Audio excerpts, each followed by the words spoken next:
பெண்கள் வந்து காது மூக்கெல்லாம் குத்துறாங்க, அதை பத்தி விரிவாக சொல்லுங்க.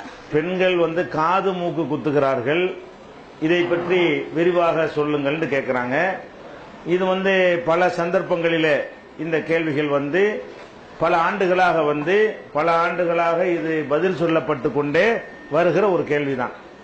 இஸ்லாத்தை பொறுத்த வரைக்கும் இந்த காது மூக்கு குத்துறதை பற்றி நேரடியாக எந்த ஒரு குறிப்பும் இல்லை. குர்ஆனிலேயோ நபி மொழியிலேயோ காது குத்தலாம், குத்துங்க என்று சொல்லியோ குத்தாதீங்க என்று சொல்லியோ நேரடியாக எந்த விதமான அனுமதியோ தடையோ இல்லை. குர்ஆன்ல நேரடியா காது குத்துங்கள்ன்ற வாசகம் இல்ல, காது குத்தாதீங்கிற வாசகமும் இருக்காது, ஹதீஸ்லயும் இல்ல. அதே நேரத்தில் வந்து நேரடியா இருக்கிறது மட்டும்தான் மார்க்கம் கிடையாது. இந்த மைக்கை பயன்படுத்தலாமா? நேரடியா இருக்க செய்யும், நேரடியா இருக்காது. மைக்கு ரசூலுல்லாஹ் காலத்துல இல்ல. மைக்கு பயன்படுத்துங்கள் நேரடியா தெரினா கிடைக்குமா? கிடைக்காது. அதனால இல்லைன்னு சொல்ல முடியுமா? இதை பயன்படுத்தலாமா கூடாதாங்கிறதுக்கு அடிப்படை இருக்கும். அதை வச்சு என்ன செய்யலாம், இது கூடுமா கூடாதுன்னு கண்டுபிடிச்சிடலாம். அதனால இஸ்லாத்துல எந்த விஷயமா இருந்தாலும் நேரடியாக இல்லாவிட்டாலும் ஒன்றை கூடும் என்று சொல்வதற்கோ கூடாது என்று சொல்வதற்கோ கண்டிப்பா ஆதாரம் இருக்கும். ஏன்னா இது அல்லாஹ்வுடைய மார்க்கம். அல்லாஹ் வந்து எதையும் மறக்கிறவன் இல்ல. அனைத்து கியாமத் நாள் வரைக்கும் என்னென்ன வருமோ அனைத்தும் அவனுக்கு தெரியும். அப்படிங்கிற கோணத்துல நீங்க நுழைஞ்சு ஆராய்ச்சி பண்ணி பார்த்தா இப்ப காது மூக்கு குத்துறதை பத்தி நம்ம என்ன முடிவுக்கு வரலாம் என்று கண்டுபிடிக்க முடியும். என்ன கண்டுபிடிக்கிறது என்று கேட்டால், அல்லாஹ் வந்து தனக்கு ஒரு தன்மையை தனக்குத்தானே தன்னுடைய சிறப்பு தகுதியாக சில விஷயங்களை சொல்லி காட்டுகிறான். இது எனக்கு மட்டும்தான் உள்ள தகுதி. அந்த தகுதி என்னன்னு கேட்டா, தபாரக்கல்லாஹு அஹ்ஸனுல் ஹாலிகீன். நான் வந்து அல்லாஹ்வாகிய நான் எப்படிப்பட்டவன் என்றால் அழகிய முறையில் படைக்கக்கூடியவன், அழகிய படைப்பாளன். படைக்கிறவர்களையே நிறைய பேர் நீங்கள் படைக்கிறீங்க, மைக்க படைக்கிறீங்க, ஃபேனை படைக்கிறீங்க, பில்டிங் எல்லாம் படைக்கிறீங்க. நீங்கள் படைத்தாலும் நான் வந்து அழகுற படைப்பவன்.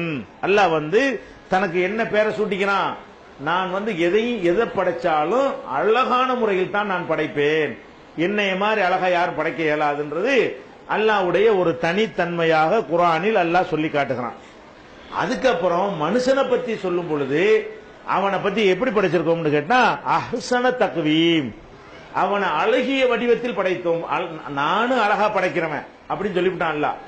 மனுஷனை பத்தி சொல்லும் பொழுது இருக்கிற படைப்புகளே ரொம்ப அற்புதமான வடிவமைப்பு யாருக்குன்னு கேட்டா மனுஷனுக்கு தான். மனுஷனுக்கு இருக்கக்கூடிய இந்த வடிவமைப்பு வேற யாருக்குமே, வேற எந்த ஜீவனுக்குமே அல்லாஹ் வந்து கொடுக்கல.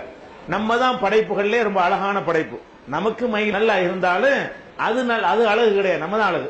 மனுஷன் தான் அழகு. மனுஷன் படைப்புடைய ஒரு அழகு எதுல கிடையாது, உலகத்தில் உள்ள எந்த ஒரு படைப்புலையும் கிடையாது. நமக்கு மற்றதெல்லாம் அழகாக்கி காட்டுறான். அப்பதான் உலகத்தில் வாழ முடியல, கிறுக்கு பிடிச்சு போயிடுவாங்க. பார்த்தா அது அழகா தெரியும், அப்பதான் ஒரு இன்பமா இருக்கும். அதுக்காக வேண்டி அல்லாஹ் என்ன செய்யறான், நம்மோடு ஒப்பிடும் பொழுது ஒண்ணுமில்லாத விஷயம் எல்லாம் நமக்கு அழகா இருக்கிற மாதிரி அப்படி ஆக்கி வச்சுட்டான் அல்லாஹ். ஆனா உண்மையில் பார்த்தா யார் தான் அழகு, மனுஷன் தான் அழகு. அப்ப அந்த மாதிரி அல்லாஹ் குர்ஆன்ல வந்து நான் அழகிய படைப்பாளன்கிறான்.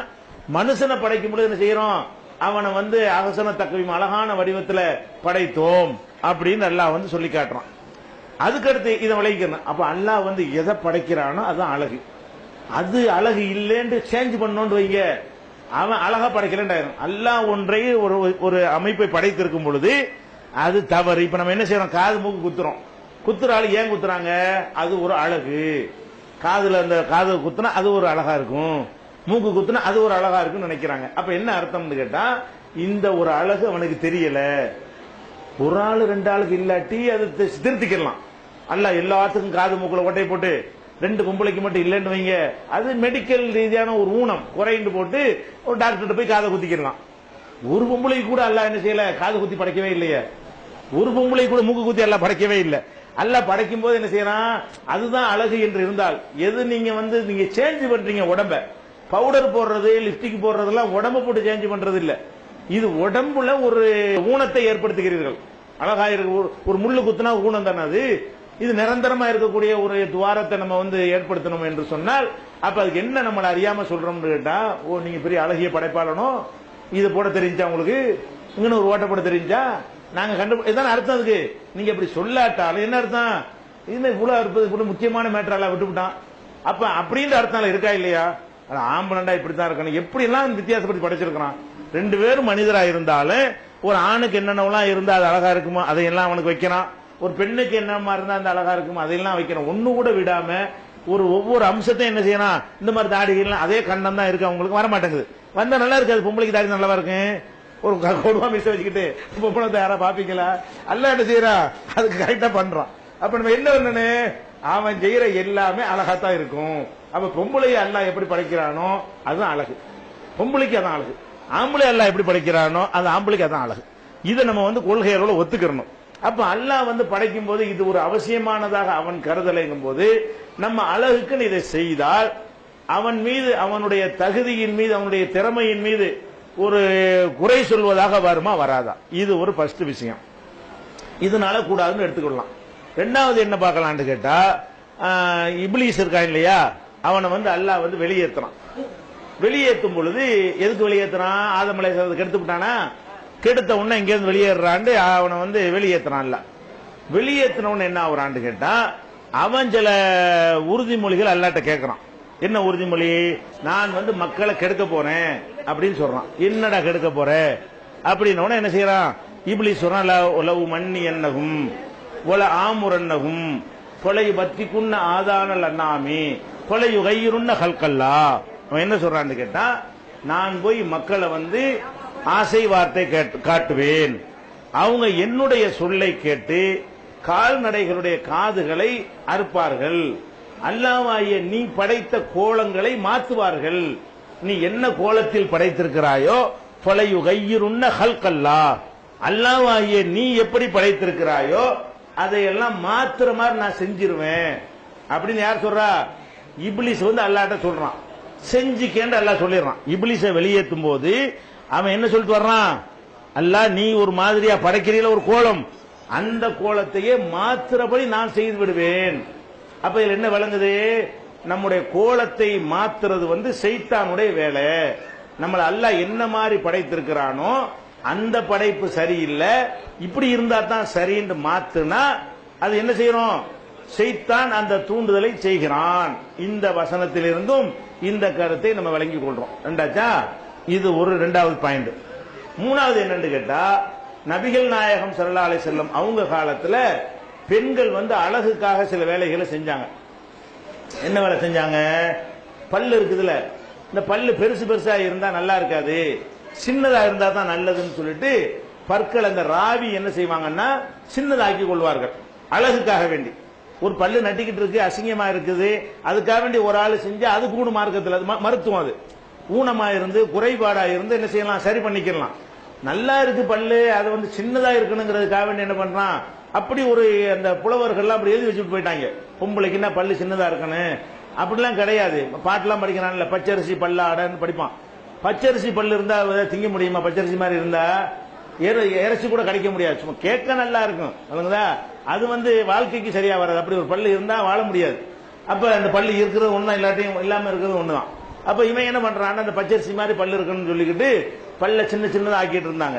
இப்ப ரசூல் ஸல்லல்லாஹு என்ன பண்றாங்கன்னு கேட்டா, அழகுக்காக வேண்டி பச்சை குத்தி கொள்ளக்கூடிய பெண்களையும், பச்சை குத்தி விடக்கூடிய பெண்களையும், ஒட்டுமுடி வைத்துக் கொள்ளக்கூடிய பெண்களையும், அழகுக்காக வேண்டி பற்களை தீட்டி ராவி சின்னதாக்கி கொள்ளக்கூடிய பெண்களையும், அதோடு சேர்த்து கடைசியா சொல்றாங்க அல் முகையிராத்தி ஹல்கல்லா, அல்லாஹ் படைத்த கோலத்தை மாற்றி அமைக்கக்கூடிய பெண்களையும் அல்லாஹ் சபிக்கிறான்.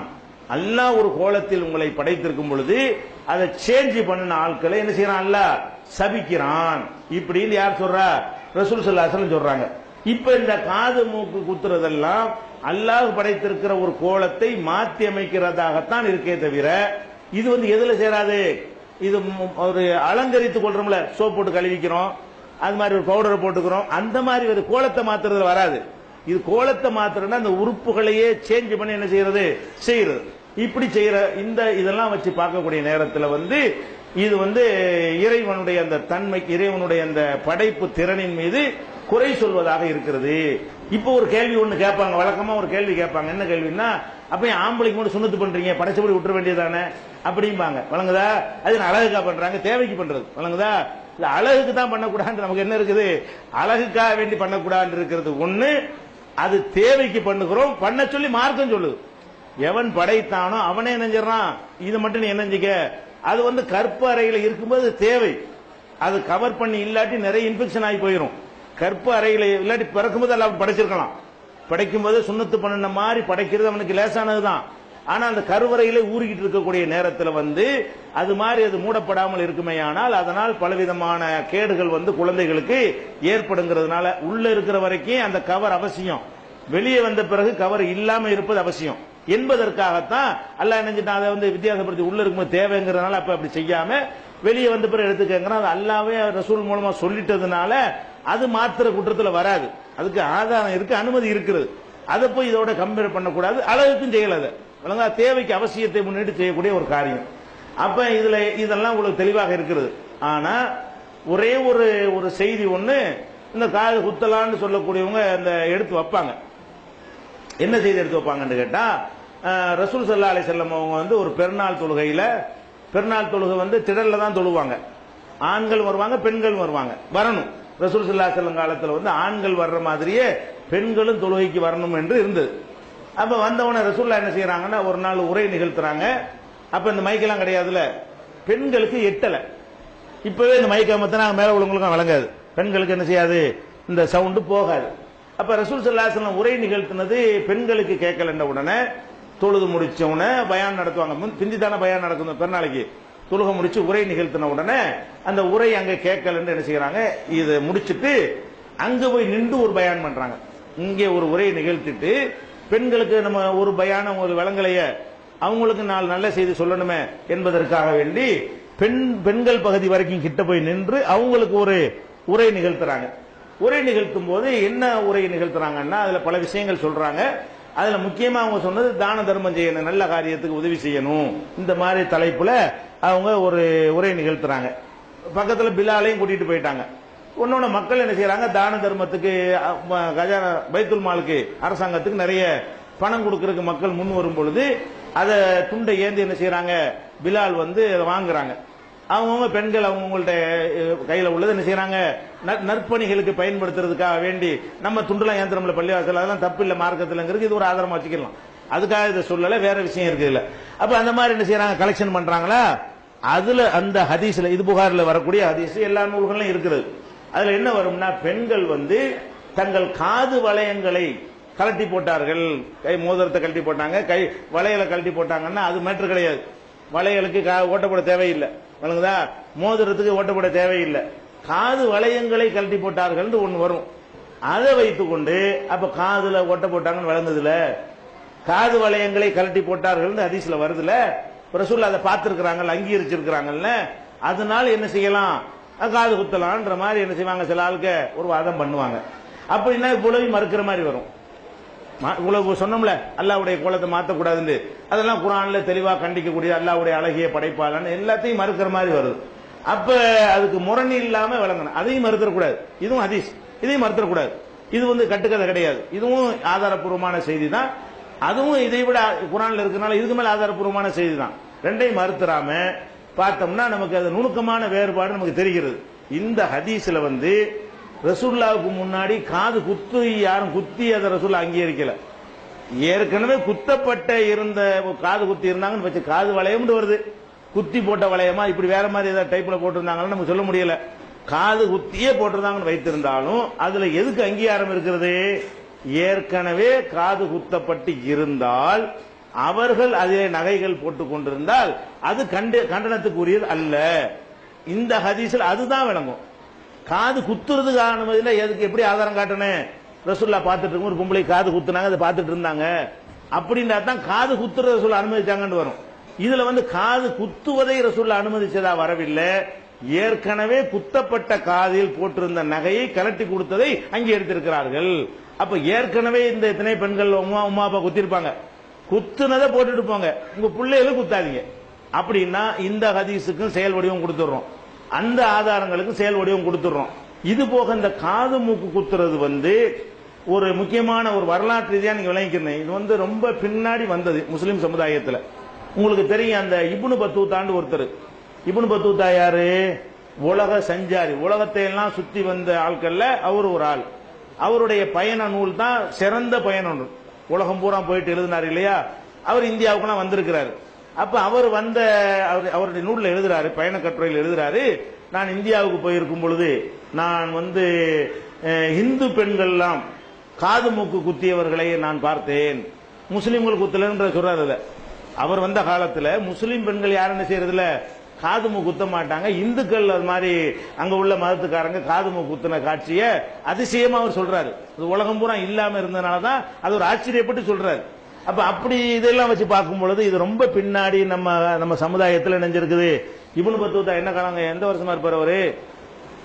வரலாற்று படிச்சவங்க இருக்கிறீங்க, என்ன வருஷமா இருப்பாரு தெரியலையா? 6ஆம் நூற்றாண்டுல உள்ளவரா? 6ஆம் நூற்றாண்டுல உள்ளவர்னா நீங்க பாத்துக்கிறீங்க. அப்ப அவ்வளவு இத்தனை வருஷமா வந்து அவரு இல்லாம இருந்திருக்கு அவ்வளவு காலம் வரைக்கும். அதுக்கு பின்னாடி தான் நினைஞ்சிருக்குது அவர் வந்து இந்த காது குத்துற பழக்கம் முஸ்லிம்கள்ட்டையும் தொத்தி இருக்குது. இது ஒரு தகவல் காவல், இது ஆதாரம் கிடையாது. நம்ம சமுதாயத்தில் கூட இல்லாம இருந்து பின்னாடி தான் நுழைந்திருக்கிறது என்று விளங்கிக் கொள்கிறோம். அதனால இது வந்து இந்த காது மூக்கு குத்துறது என்பது வந்து மார்க்கத்தில் உள்ளது கிடையாது. பிள்ளைகளுக்கெல்லாம் குத்தாதீங்க. கொஞ்சம் முதல்ல தயக்கமா இருக்கும், எல்லாரும் குத்திருக்கோம் நம்ம புள்ள போடாடி அப்படி நினைப்பீங்க.